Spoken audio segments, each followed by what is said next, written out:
Tonight, Pentagon documents leaked to the public. This is information that has no business in the public domain. The security threat behind the disclosure of classified papers. And the highest audited districts or areas, all poor, black, 80 to 95% black populations. Why many say the IRS is discriminating against black taxpayers.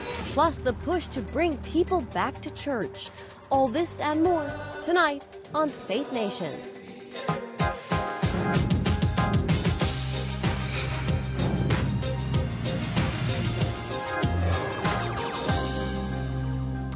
Top secret Pentagon papers published for all to see. Good evening in Washington. I'm Jenna Browder. The fallout is growing from those highly classified U.S. military documents that were leaked online. It has the Biden administration in full damage control, admitting not knowing who released the documents or if there could be more. National security correspondent Caitlin Burke is following the developments. Caitlin, what are the most damaging elements of the leaked material so far? Jenna, this leak includes dozens of secret briefing slides for top officials, along with other highly classified information. In addition to revealing intelligence on U.S. adversaries, there's also intel on our allies. Among the most potentially damaging deals with the war in Ukraine, secrets the Biden administration wanted to keep. It is not intended for public consumption, and it should not be out there. What we're going to try to do is do the best we can to figure out how this happened. National Security Council spokesman John Kirby admits the White House doesn't know how many more documents are out there or who's behind the breach. For now, the Justice Department has launched a criminal investigation, and the rest of the administration is on damage control. The Department of Defense is working around the clock to look at the scope and scale of the distribution, the assessed impact, and our mitigation measures. We're still investigating how this happened, as well as the scope of the issue. U.S. officials across the interagency are engaging with allies and partners at high levels over this, including to reassure them of our commitment to safeguarding intelligence and the fidelity of securing our partnerships as well. The Pentagon expressed concern that some of the leaked intel appears to have been altered, and administration officials have been slow to confirm the validity of the documents. As these documents circulate online, I would like to highlight that they present a very serious risk to national security and have the potential to spread disinformation. There's some speculation that Russia is behind the leak. The Kremlin, however, has not taken responsibility, commenting only that it's common to blame Russia for everything. We're going to get to the bottom of this, and then if there's actions that need to be taken, as we learn more about the extent of what happened here, we'll obviously take those. These leaks represent the most damaging breach of U.S. intelligence in a decade, and lawmakers on both sides of the aisle are among those demanding answers from the Biden administration. Senate Majority Leader Chuck Schumer today requesting Congress be briefed on the investigation as it unfolds. Jenna? All right, National Security Correspondent Caitlin Burke, thank you. And for more on this, we're joined by Michael O'Hanlon, Senior Fellow at the Brookings Institution. Michael, welcome. Good to have you with us this evening. So there's a Politico article headline that reads, U.S. in crisis mode with allies after Ukraine intel leak. Michael, how does this leak hurt ties with our allies around the world? Hi, Jenna. Well, what it does is it underscores that we listen to our allies talk within their own governments. And that's been well known. You may recall about 10 years ago, Barack Obama got in trouble with Angela Merkel of Germany because it was revealed that the National Security Agency listened to her cell phone communications, and she didn't consider that very polite among allies. And a lot of these communications intercepts are among allies as well, or within allied governments, as I say. So that's just never something that people are going to take too well to when we decide that we don't trust official channels enough and we go ahead and listen to what they say to each other. You can understand why we do it. If we can do it, we might as well get extra insight. That tends to be the mentality within the intelligence community, but it doesn't go over so well when it becomes public. Having said that, allies are partially used to this. I'm not sure it's really a crisis in the sense that it's happened before, and it's not going to be a huge shock to most of our allies, but it will make things uncomfortable for a while. Yeah, that said, Michael, does it concern you at all that this could be a security threat to America? Well, yes. First of all, I don't envy our diplomats and our government officials the sort of, repair job they're going to have to do with allies. And even though I think they'll succeed, it'll take a few months and it'll make for some awkward conversations. But more importantly, I think, is the fact that Russia now has a greater insight into how we collect intelligence against them. And that's, to me, the more concerning thing here. It's not just about bruised feelings. It's about Russia knowing to some extent now what we can listen to, what we can discern from our various means of intelligence gathering. And in some cases, that could make them more cautious, make them reroute their communications in some cases. And so information we were picking up before about their next move, their next plan, their next operation may be harder to identify and diagnose in the months to come. That's, to me, the greater concern. Speaking of Russia, when it comes to the war in Ukraine, Michael, do you anticipate any kind of repercussions due to the leak? Well, modest. Having said what I just did, I am concerned, but I also think Russia knows that we know a lot, that we knew a lot, because President Biden, of course, even before the invasion, was divulging to the world what Russia's plans were.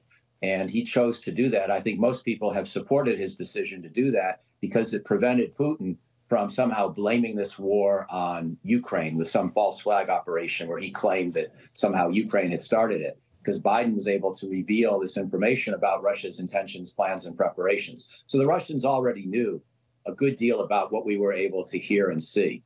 But this will give them more information, and I would much have preferred that it not be divulged. Yeah. All right, Michael O'Hanlon with the Brookings Institution. It's always good to see you. Thank you so much for joining us this Tuesday. Thanks, Jenna. Have a great night. Well, to the aftermath of the Louisville bank shooting, a fifth victim is now dead. Authorities are still seeking answers as to the motive of the shooter. 25-year-old Connor Sturgeon was an employee of the bank. The gun he used, legally purchased, say police. Now the question is why. Will be a long, complex investigation involving local, state, and our federal partners. And after responding in just 3 minutes, police killed the shooter. Now calls for action on gun control measures are echoing across America. President Biden tweeting, "Too many Americans are paying for the price of inaction with their lives. When will Republicans in Congress act to protect our communities?" There have been 146 mass shootings so far this year. Well, tax day is just a week away, and for many Americans, the potential of being audited weighs heavy. And a recent report shows that one group has the right to be concerned. The IRS audits black taxpayers at significantly higher rates than others. Matt Galka digs into the numbers and tries to find out why that's happening. People have a real fear of the IRS. Sometimes they lose sleep.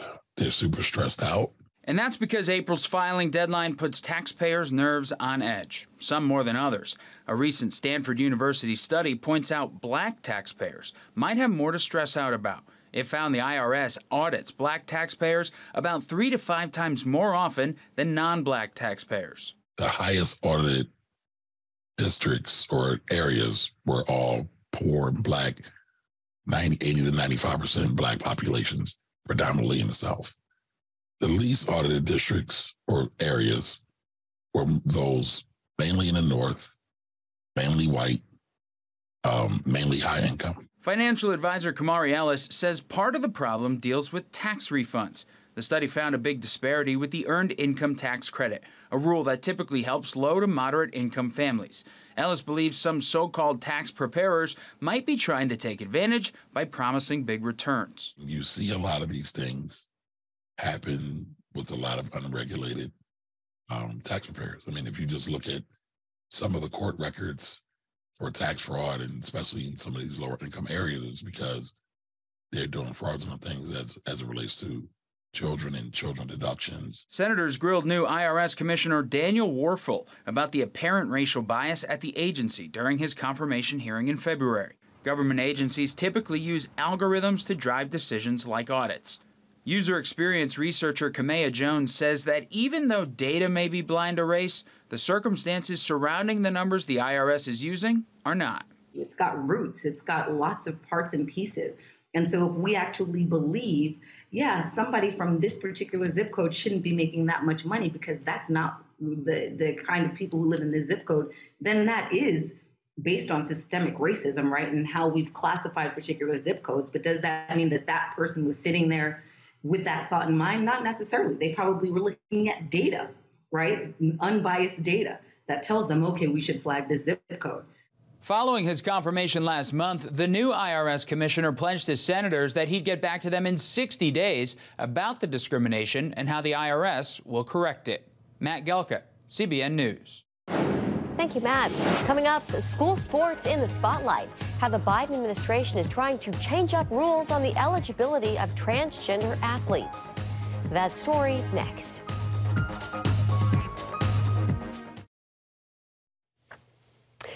Welcome back. The Biden administration is proposing a rule giving broad protections to transgender athletes in public schools. It would expand Title IX and forbid schools from putting in place policies that, quote, categorically ban transgender students from participating on sports teams consistent with their gender identity. It does, however, allow schools to limit participation of trans athletes for fairness and safety reasons. And here now to discuss, Sarah Parshall-Perry, a legal expert at the Heritage Foundation. Sarah, welcome. So this proposed rule by the Biden administration still faces a lengthy approval process. Where do you see it going? Well, what I see it doing ultimately in the end is being a rule that is going to generate quite a bit of controversy. In fact, the language about refusing categorical bans on transgender athletic participation is really this administration's attempt at a sort of faux flexibility. They've said that there cannot be across-the-board bans, but they're actually giving schools, school districts, and local administrators the opportunity to sort of develop for themselves what the appropriate plans are. That is essentially the creation of a bureaucratic nightmare that only this administration could dream up. And I see this going ultimately in the end straight to court. Yeah, it has a lot of trans people upset too. They're not fans as well. So meanwhile, on Capitol Hill, a new House bill would strip Title IX funding from schools that allow trans women to compete in women's sports. Your take on that, Sarah, and if that's the right approach? I do think it's the right approach. When we see an executive agency that refuses to enforce the law as written, as the Department of Education has clearly refused to do, there is a 50-year-old precedent here. Title IX of the Education Amendments of 1972 is not being enforced to protect the girls and women in equal educational opportunity that it was designed to. And so we now have Representative Stubbe's Fairness in Women's Sports Act. I think it is well-founded, it is common sense, it is based on the paradigm of Title IX itself, and it is ultimately for many young women who are essentially now at the sort of crux between determining whether they're going to play sports or whether or not they're going to have to withdraw completely. I think it's the only option. Yeah, the name of the bill is the Protection of Women and Girls in Sports Act. Sarah, Republicans will vote, or excuse me, the House will vote on this measure next week. Is this just a vote for show, or could this bill actually go somewhere? I do think at this point, based on what we know about the composition of the Senate, it is unlikely to pass the Senate. And even if it did, in some unlikely happenstance, it would most certainly be vetoed by President Biden, who has made very clear that one of his administration's core missions is pushing sort of the transgender agenda and including even individuals who are transgender in the highest levels of his executive cabinet. It is something I think that he feels very strongly about. And so while we're unlikely to see movement during this particular congressional session, I think it is ultimately a show of good faith and interest from those individuals of character and confidence who have determined that, listen, the laws should be enforced as written, and women and girls need protection in education. Yeah. You know, withstanding this legislation and this proposed rule, where does this issue go from here, Sarah? Can you kind of put your finger on the pulse? Well, it's definitely going to be something that's controversial, but unfortunately, the more we see this narrative pressured, the more we see it pushed upon the American populace, the less popular we see it becoming. We see everyone from biologically male ballerinas now competing along females, to track athletes, to sports athletes, to individuals who are being given International Woman of Courage awards by the president. In every space where women have naturally been recognized as co-equal with men, not the same as, but co-equal with, they're finding themselves on the short end of the stick. It rewinds the clock 50 plus years and undoes all the progress of the women's liberation movement. And unfortunately, I think this battle is only going to heat up. All right, Sarah Parshall-Perry with the Heritage Foundation. Thank you for your time this evening, Sarah. It's good to see you. Thank you. For the first time in history, a majority of Americans are not going to church. How some pastors are coming up with new ways to pack their pews. When Faith Nation returns.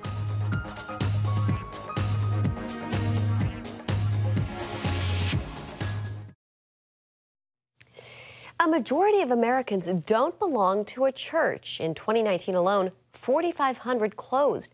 The COVID pandemic made the issue even worse. As John Jessup reports, now churches are trying to adapt to reverse the downward trend for future generations.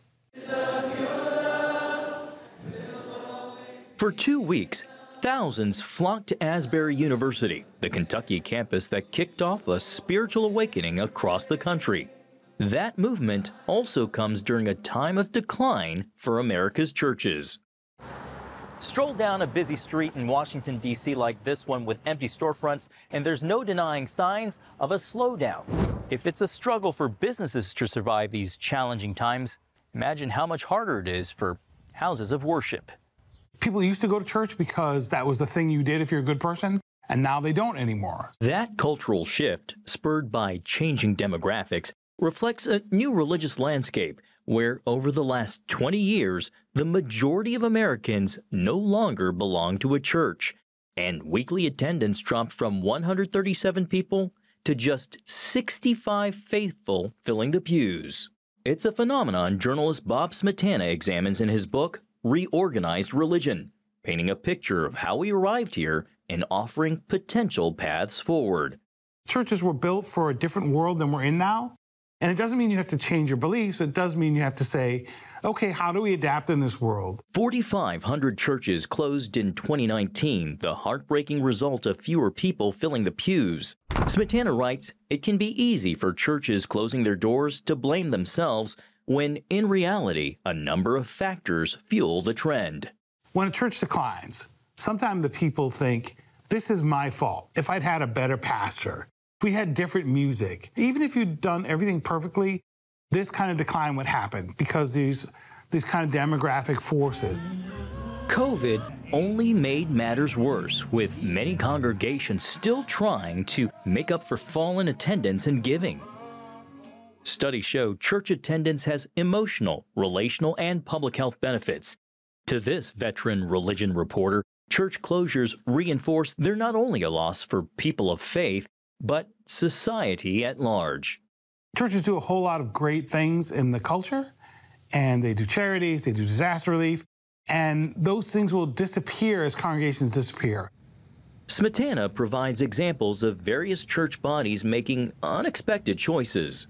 And today, I'm excited to announce that Hill City Church and Capital City Christian Church are merging together. After much prayer, Living Hope Valentine Evergreen is merging with Mosaic to become one Mosaic Church. We thank God for the unity He has created so far, and we're praying that it continues. A difficult circumstance forcing some congregations to reimagine their call to serve communities in change, and in some cases, taking a step of faith rather than walking away.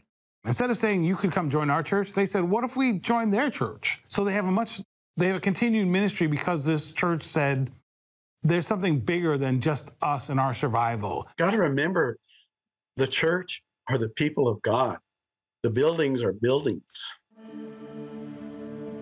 When considering an uncertain future, Tennessee pastor Robert Ray says it's important to pray and to be open to God's call. You got to listen to God in all this. Is this what God is calling you? And look at the reality. I mean, churches close all the time throughout Christian history. I mean, can we find some of the churches, you know, St. Paul founded in Eastern Europe and Rome, and, you know, can you find the exact congregation, you know, that has that linked heritage? And I don't think you can. Pastor Ray speaks from experience. The fact is, he had 12 people in that church today. Jesus had 12 people. He done all right, didn't he? He leads a congregation that once faced the prospect of closing until a lifeline appeared on their doorstep. And a bunch of refugees show up. And that group of people showed up, saved that church. It wasn't the future they thought they'd have, but it's a future that was possible because they, even in difficult times, they kept going. The story of how refugees from Burma found a home and breathed new life into All Saints Church was portrayed in a 2017 film by the same name. You do not have an All Saints without faith. You do not have an All Saints without Jesus Christ. Human willing would not have been enough. The small-town congregation had to adapt, learning each other's customs, culture, and language. More than 15 years later, the doors are still open, now even wider, sharing space with another smaller church. I'm blessed, you know, because not many congregations our size has this type of demographic.